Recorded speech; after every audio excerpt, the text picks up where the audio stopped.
1, 2, 3, 4. Welcome to Heaven's View Resort.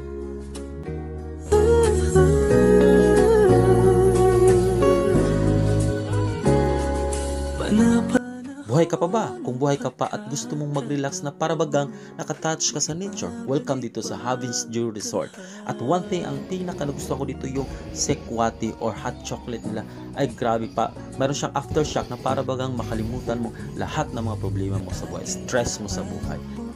At isa pa, yung gardens nila, ay grabe, kung mahilig ka ng mga posts, ng mga sosyalan, ng mga posts, very Instagrammable, very aesthetic.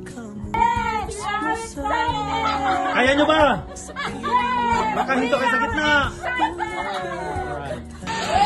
You cannot live without riding this sky cycle. Grabe, fit to sa mga beginners kasi hindi siya gaanong mataas at hindi din gaanong mababa. Ikaw naman dyan.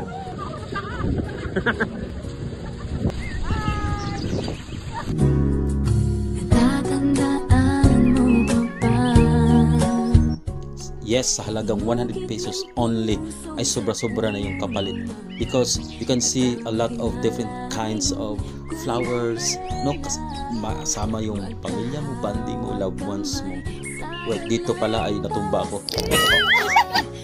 I highly recommend talaga na mag sky cycle kayo para makita niyo yung kabuuan, no, ng tanawin. Napaka, at mayroon din pool sila, no. Ito pala kasama ko yung mga titas from Pampanga. Grabe, na-amaze sila na sobrang dublihin, triplihin at 10 times pa kaganda kay sa Baguio City. Ito, grabe. At nakaiba yung lamig dito. Para ito ay tanghali na nasa mga kami dito tapos na namin mag-lunch. Siguro 1 PM at sobrang lamig na. Makita nyo naman na lahat sila naka-jacket, naka-bonnet at yan, nagtitiis lang din yung iba. Iwan ko lang dito sa mga girls talaga kahit sobrang lamig na naka-backless yung iba, talagang magpapakita nila sexy sila. Cuando da Koy